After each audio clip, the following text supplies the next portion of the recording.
नमस्कार, आप देख रहे थे पीके टाइम्स और मैं हूं आपके साथ पूजा जोशी। आज हमारे साथ अंतर्राष्ट्रीय महिला दिवस के उपलक्ष्य में जयपुर डीसीपी सुनीता मैम जुड़ी हुई है। उनसे हम अंतर्राष्ट्रीय महिला दिवस के बारे में जानकारी लेंगे। स्वागत है मैम आपका। बहुत बहुत धन्यवाद पूजा जी आपका। मैम देखिए, अंतर्राष्ट्रीय महिला दिवस सुनने में तो बहुत अच्छा लगता है, लेकिन जब हम एकांत में इस पर विचार करते हैं तो मन में एक सवाल आता है कि आखिर ऐसी क्या दिक्कत आई कि एक दिन के लिए अंतर्राष्ट्रीय महिला दिवस मनाया जाता है, या महिलाओं ने खुद ने परेशान होकर के इस दिन की घोषणा की या इस दिन को मनाने के लिए वो तैयार हुई। देखिए, ऐसा नहीं है कि एक दिन इसलिए दिया जा रहा है कि हमें इसकी ज़रूरत है। हर दिन महिला का होता है और हर दिन महिला दिवस है, ये बहुत बड़ी सच्चाई है। और महिलाओं को जब एक दिन हमने इसलिए दिया है, ये जो वास्तव में परंपरा तो पिछले उसमें आ रही है, लेकिन अब जो आज की सार्थकता है वो इसलिए कि ताकि हम सब लोग मिलकर ये विचार कर सकें कि महिलाओं को और किस तरीके से आगे बढ़ाया जा सकता है, उनके विकास में हम और कैसे योगदान दे सकते हैं, और उसी तरीके से हम उनके जो उन्होंने अभी बेहतरीन किया है तो उसको हम सेलिब्रेट कर सकें। जैसे एक त्योहार होता है, उसी प्रकार से ये भी एक त्योहार है।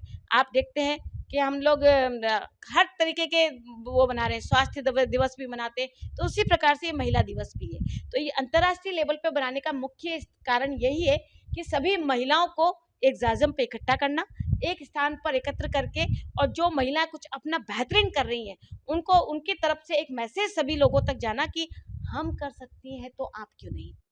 तो महिला दिवस को मनाना कोई मजबूरी नहीं है, महिला दिवस वास्तव में मनाना अपने आप में एक सेलिब्रेशन है। क्या भारत की तरह पूरे विश्व में महिलाओं को अपना सम्मान पाने के लिए चुनौतियों का सामना करना पड़ता है? बिल्कुल, आपने सही कहा।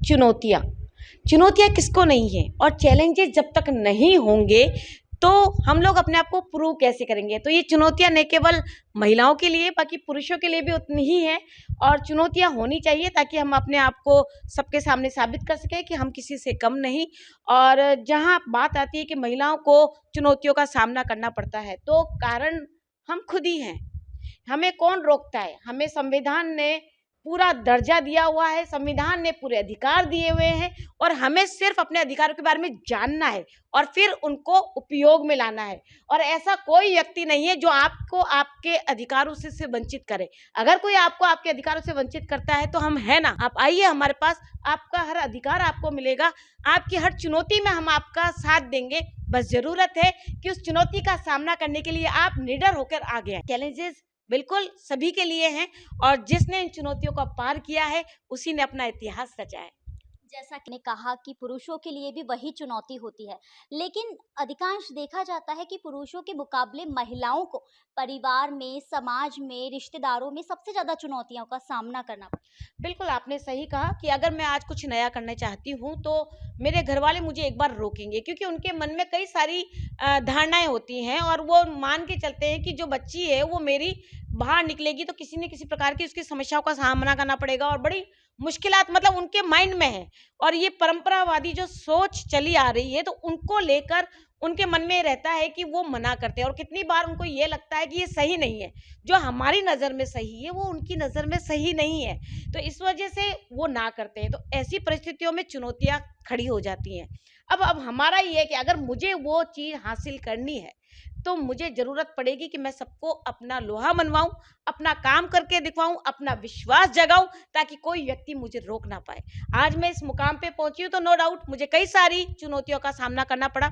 मुझे आज भी चुनौतियों का सामना करना पड़ता है, जब मुझे रात को, दिन को, पूरे टाइम रात को गश्त करनी पड़ती है, क्रिमिनल्स का सामना करना पड़ता है, और कई सारी ऐसी महिलाएं आती हैं जिनकी समस्याओं को सुनकर हमारे भी आंखों में आंसू आ जाते हैं, जिनको कि हमको दूर करना होता है। और उन सब के बीच हमें अपने परिवार को घर में छोड़ना होता है। हमारे बच्चों के एग्जाम होते हैं, उस समय हमको टाइम नहीं दे पाते। कभी हर्षोल्लास का टाइम, जैसे भी होली का टाइम आएगा तो हम लोग उनके साथ में वो त्योहार नहीं मना पा रहे। तो परेशानियां हैं, चुनौतियां हैं, लेकिन चुनौतियां तब सही लगने लगती हैं जब हम उसमें सफलताएं अर्जित करते जाते हैं। तो आप जब भी सफलता अर्जित कर लेते हो तो हर चुनौती जो है चुटकियों में दूर हो जाती है। तो मेरा तो हर महिला को यही कहना है कि चुनौतियों को लीजिए, रिस्क लोगे तभी तो आगे बढ़ोगे।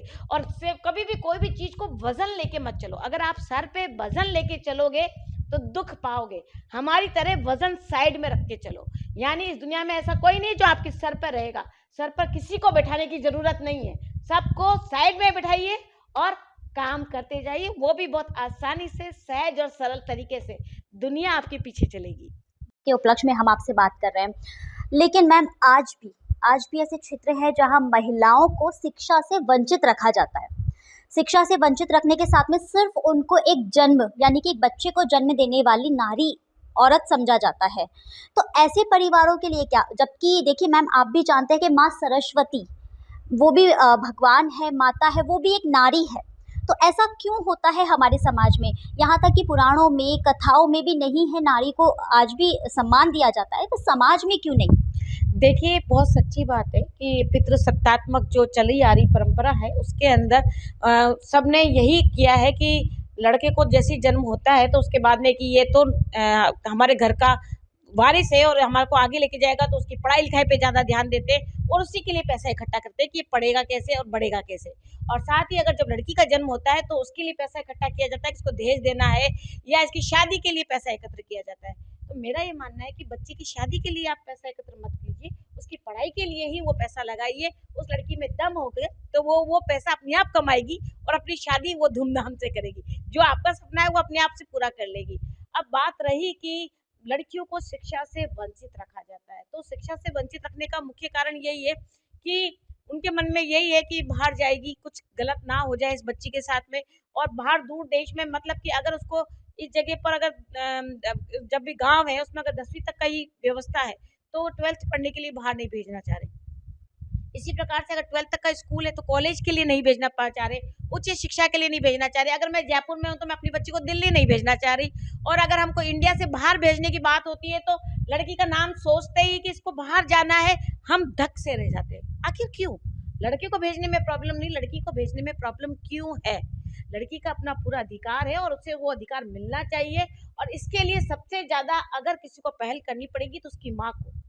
जब तक महिलाएं खुद अपनी आगे नहीं आएंगी, अपनी बच्ची पर विश्वास नहीं जताएंगी, तो बाकी लोग उन पर विश्वास कैसे जताएंगे? और मेरा खुद का मानना है कि आप अपने आप पे विश्वास करो। जिस लड़की ने खुद पर विश्वास कर लिया तो उसको फिर कोई नहीं रोक सकता। और ये सच्चाई भी आप देख रहे हो कि घरों के अंदर जब बच्चियां अपना पढ़ रही हैं तो जिसने दम लगाया, मैं खुद आपको अपना एग्जाम्पल देती हूँ कि मैं ग्रामीण परिवेश से हूँ और मैंने गवर्नमेंट स्कूल में अपनी सारी शिक्षा दीक्षा ली है और इसके साथ ही गवर्नमेंट कॉलेज से ही मैं पढ़ी हूँ और आज आपके सामने इस मुकाम पर मैं आई हूँ। तो मैंने अपनी लाइफ के अंदर कई सारी चीज़ें फेस की। मैंने राजस्थान यूनिवर्सिटी का चुनाव भी मैंने जीता है, जनरल सेक्रेटरी का चुनाव मैंने जीता और उसके बाद में मैं यहाँ आई हूँ। तो यानी कि मैंने कई तरह की दुनिया देखी है और वो सारी दुनिया मैंने अपने दम पर देखी है। तो उसके पीछे कारण क्या था? उसके पीछे कारण यह था कि मुझे बस चलना था और अपनी आप दुनिया सपोर्ट करती जाती है। तो आप जो भी लड़की अगर कुछ बनना चाहती है, कुछ करना चाहती है, तो प्राइवेट कॉलेज में भी वो प्राइवेट रूप से भी पढ़ सकती है और पढ़ने वाला तो बनता है और करने वाला करता है।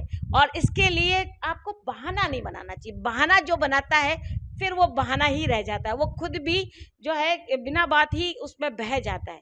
तो अगर आप कुछ करना चाहती है तो मैं यही कहना चाहती हूँ कि समय के आगे चलने का प्रयास करें और जो आपको मन में है उसको जरूर से जरूर ठाने, क्योंकि है समय नदी की धार की सब बह जाया करते हैं, है समय बड़ा तूफान की प्रबल पर्वत झुक जाया करते हैं। पर कुछ बिरले लोग ऐसे होते हैं, पर कुछ बिरले लोग, मेरे श्रोतागण जो मुझे देख रहे हैं, दर्शकगण, आप जैसे होते हैं जो इतिहास बनाया करते हैं, इतिहास बनाया करते हैं। तो हम सबको मिलकर एक इतिहास बनाना है और इसके लिए जो करना है उसको मन में ठानना है और ठानने के बाद में उसको करके दिखाना है। और जब तक वो हो नहीं जाता, जब तक चैन की सांस नहीं लेना है। मैम हम आपकी बात कर रहे हैं, आप महिलाओं के लिए प्रेरणा है, एक मिसाल है। तो आप अंतर्राष्ट्रीय महिला दिवस पर महिलाओं को क्या संदेश देना चाहेंगे? मैं हर महिला को यही कहना चाहती हूँ कि सपने जरूर देखिए और उन्हें जरूर से जरूर पूरा कीजिए। डरे नहीं, आगे बढ़े और पॉजिटिव सोचें। अगर आप पॉजिटिव सोचेंगी तो आप जो चाहेंगी वो कर दिखाएंगी, क्योंकि आपका आत्मविश्वास आपको उस स्तर तक लेके जाएगा। नेगेटिविटी में बिल्कुल ना रहें, अपना 100% दें और जब भी कभी ज़रूरत हो हमारी, हमें याद करें।